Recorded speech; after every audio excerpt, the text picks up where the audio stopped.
step you want to do is make a line with your needle tool where you're about 1/4 inch from the outside of your form. And do that on both sides. So I can start to gut some of this out.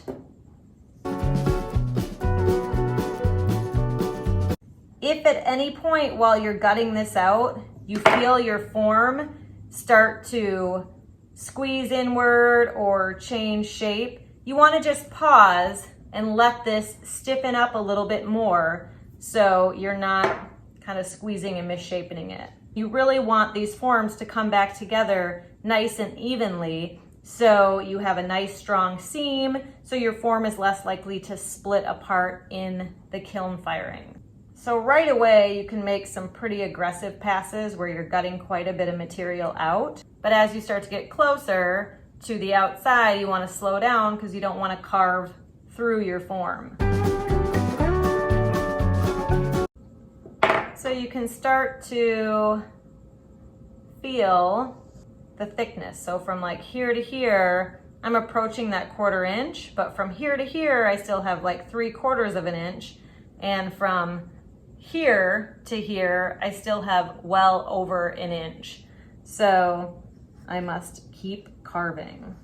So when I just made that pass, the wall really kind of pushed and shifted a little bit more than I wanted. So I'm just gonna set this aside for a little bit and let that stiffen up. But I have one that has had a bit more time to stiffen up.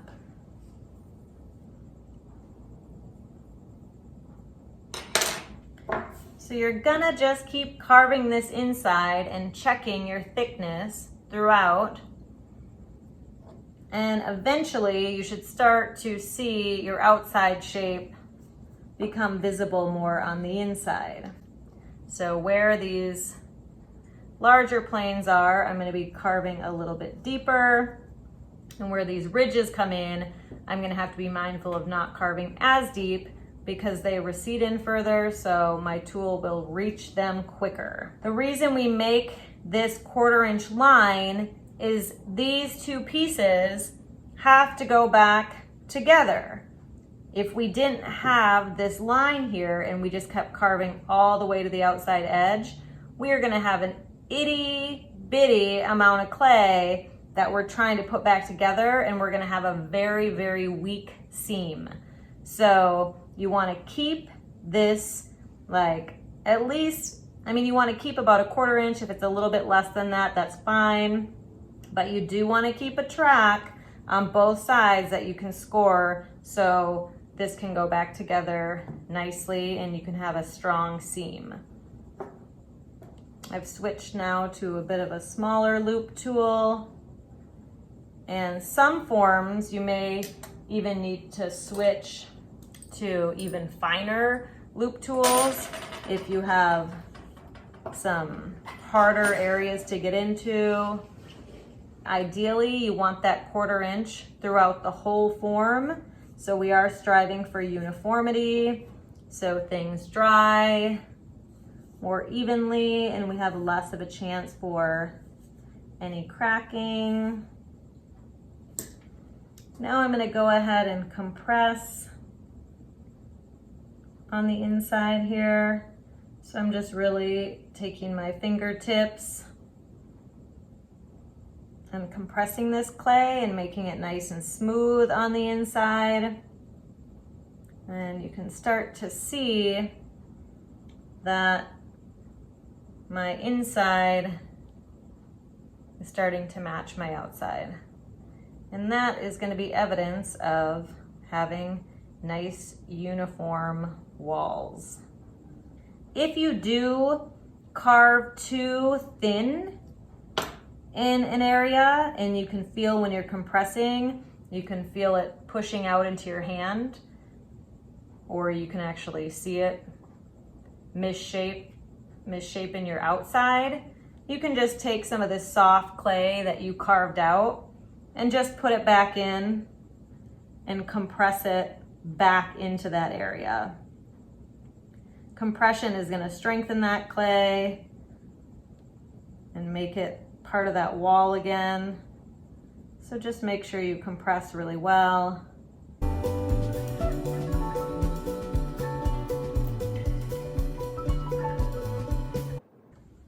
Once both of your sides are uniformly carved out, so mine is about a 1/4 inch all the way through, and you have compressed the inside walls, you want to take your needle tool and make little marks throughout the entire inside.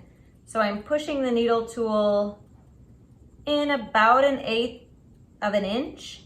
I don't want to push it in too far that I leave any holes on the outside of my form. Doing this will help the clay dry more evenly and dry quicker.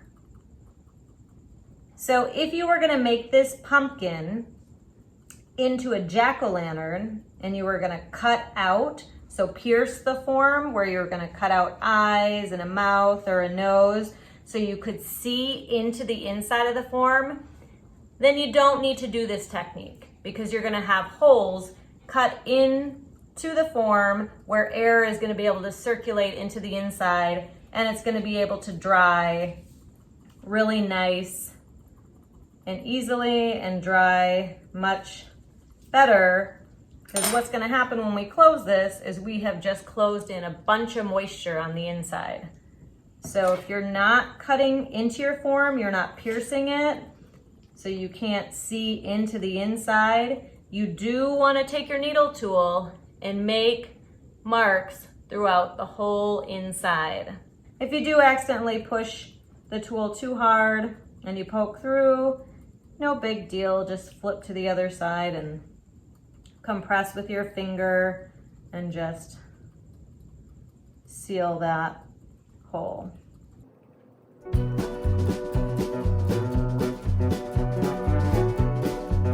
Now that you have made your needle tool marks throughout both sides, it's time to put this back together.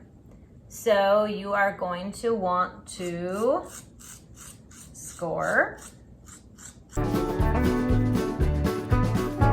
So you got to mark in both directions. So when you're scoring, you do your lines in one direction, and then you take the tool and go in the opposite direction. You're making X's. And when you're scoring, little bits of clay should be coming off. You don't want to score so lightly like that it's not even going to help at all to secure these two pieces together. You want to make sure that you are making about 1/8 inch impressions, and that you actually see these little bits of clay coming off of here. Scoring really helps create some teeth. So when you apply the slip, it's gonna give a little bit of texture and tooth when these come back together. So I'm gonna take some slip. So this slip was made just by pulverizing some of my bone dry red clay and adding a little water and vinegar to it. I like to go a little bit farther out so I can really see some of that slip squeeze out of those seams. Now you want to line your two sides up and get them lined up all the way around before you start squeezing too hard to get it secure. You want to make sure that you're nice and align all the way around. You can start to compress. So I'm just pushing with my fingertips all the way around, and you should see slip squeeze out of the seam. So you can see all the way around, I have some of that nice slip squeezing out of my seam.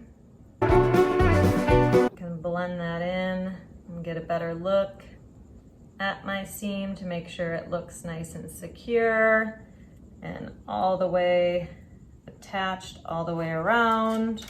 Now, an absolute must as one of your final steps is you have to poke one hole all the way through from the outside into the inside. Because now that we have put these two sides together, we have a hollow form, but inside that form, we have trapped air. And we want to get that air out. And we also want to have a hole so air can move in and out. If you don't have that hole, there is potential that your piece can blow up because that moisture is going to be allowed to just stay protected in there. So it's going to take a lot longer for your piece to dry, and you'll put your piece into the kiln and it will look bone dry, and it'll even feel bone dry. You won't feel any coolness, but there could still be some moisture locked in there. If there's moisture and that combines with heat, that creates steam. Steam creates pressure, and pressure can make your piece explode in the kiln. Make sure you take your needle tool, and I'm just gonna take it and I'm gonna push into the inside. And that's all I need is that one hole. I do want to let that seam stiffen up a little bit because we did score and add moisture. That seam is quite wet.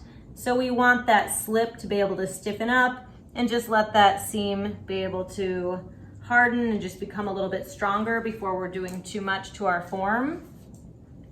So you can take some time just to clean up the outside of your form, or you could just go do something else and let it have about 20 minutes to set up. I grabbed my stem. I was keeping it inside of a plastic lidded container so it could stay nice and wet. Sometimes I will also wrap them in a thin piece of plastic and then put them in a plastic lidded container if I'm not going to get back to them for a little bit, just so they can stay nice and soft. So it's about leather hard, so it's very similar to my form. I did set my stem down, and you can see that I made a traced line around my stem where it's going to attach, and then I also reinserted the line that I had put on previously to know where it lined up. So I could just score this and score this and apply pressure and attach that, or I could take my X-Acto and cut out an inner circle here so I have less surface area to surface area and less of a chance of air getting into that space and causing me any issues. So because when I made this is a little raised here, and I put this on here and it won't necessarily meet. So I'm just taking my X-Acto, rotating my form, and just carving a little of this out. So now you'll see where that raised area in here is when it sits down on here. These are gonna be able to compress to each other, and then I won't have to worry about any trapped air right there. So once that seam sets up, I'm just gonna score this, and I'm gonna score this, and I'm gonna add slip, and I'm gonna wiggle that around, make sure those teeth have really attached and that slip has really glued those two parts together. And then I'm going to cover this lightly and let it dry slowly. And that's it. That is our little pumpkin. Thanks for tuning in.